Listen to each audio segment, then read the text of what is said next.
Hey. So you're going to have to forgive me because I'm pretty peeved right now. So where I parked today, the park I go to all the time, and I go to different sections. This morning, I'm backed in because I know I'll have the sun at my back, but I'll get my solar panels,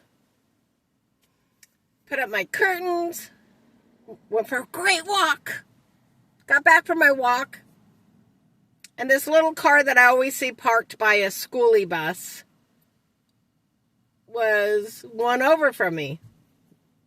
He's sitting there staring at me and just smiling. I just,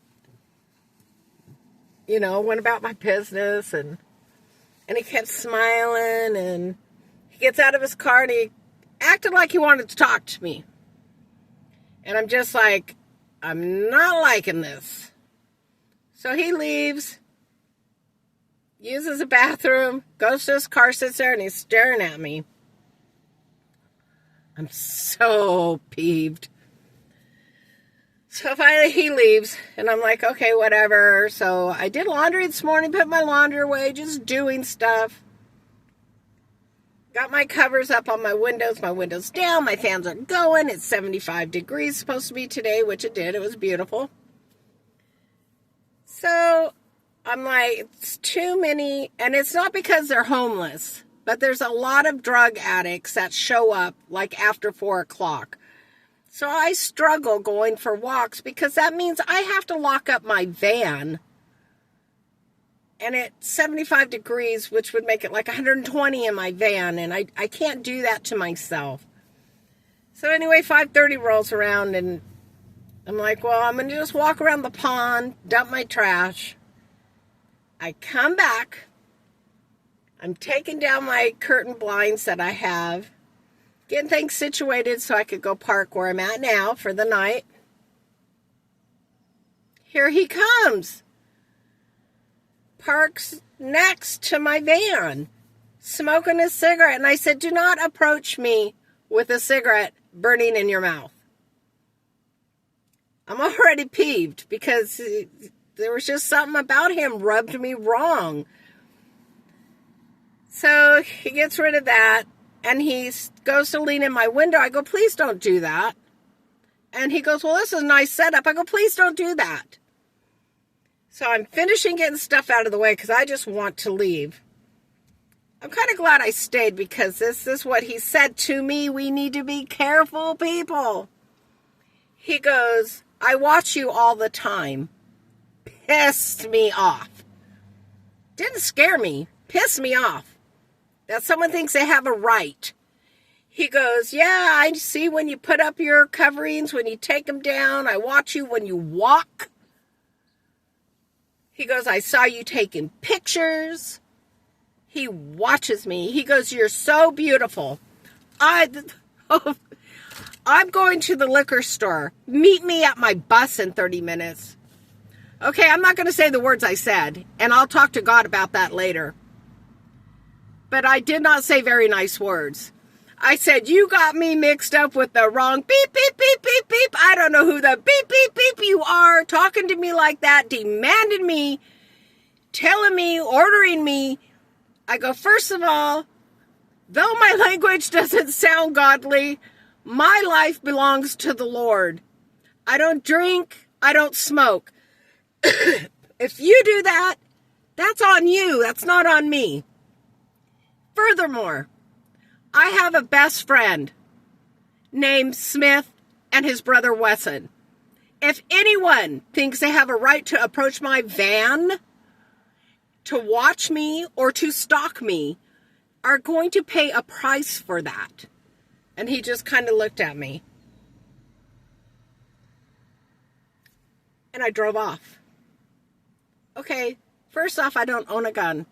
I know how to shoot a gun. I don't want a gun. I've owned many guns. I don't want a gun. Like I said, I didn't feel in fear. But I'm so angry that this person felt he had a right to watch my every move and to tell me that he is watching my every move. Telling me things that only I would know because I live in my home. He told me about my walks, about the pictures I took the other day. He told me that stuff. I go to that park for several reasons, but it's great for walking. Now, and gas-wise, it's, easy on my gas budget because, I got to watch my pennies. So now I'm telling my daughter, well, I go to this other park, but it's going to cost me like $50 more a month in gas to drive back and forth to this park. That's $50 that I cannot take out of my fund to fix my rig. But we have to be careful. None of that was like innocent curiosity, And I'm going to tell you, he even told me about some girl off the street that he let sleep in his schoolie bus and she urinated in his bed. I don't know this dude.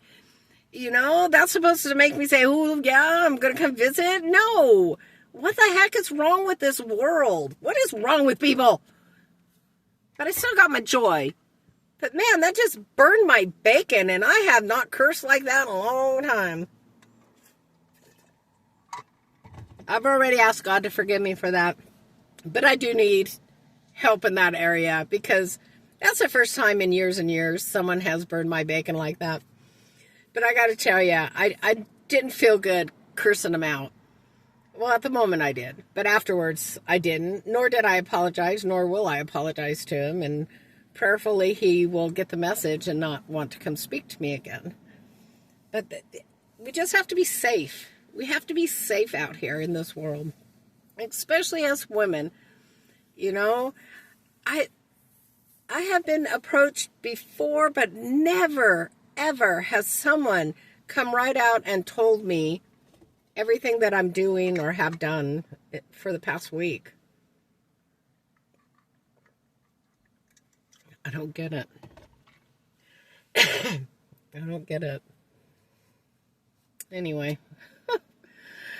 Sorry about the rant. And about all the beep, beep, beep, beep, beeps. But doggone, what is wrong with people? Look, I live a peaceful life. I really do. And it was great throughout the day. I had a great meal with one of I call them travelers, my homeless buddies, and they were just sitting outside my van, and it was great. And we didn't visit for very long because, they're off doing what they do. And did my walk and a half and, got things done in my van. And it's just peaceful life, just talking to God. And man, I don't know. It's not for me to get, and the Lord protected me from that.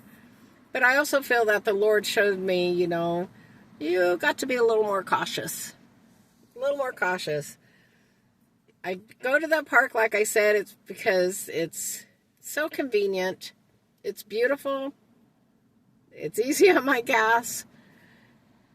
But I'm there all the time, every day, just about. And that is not a good thing.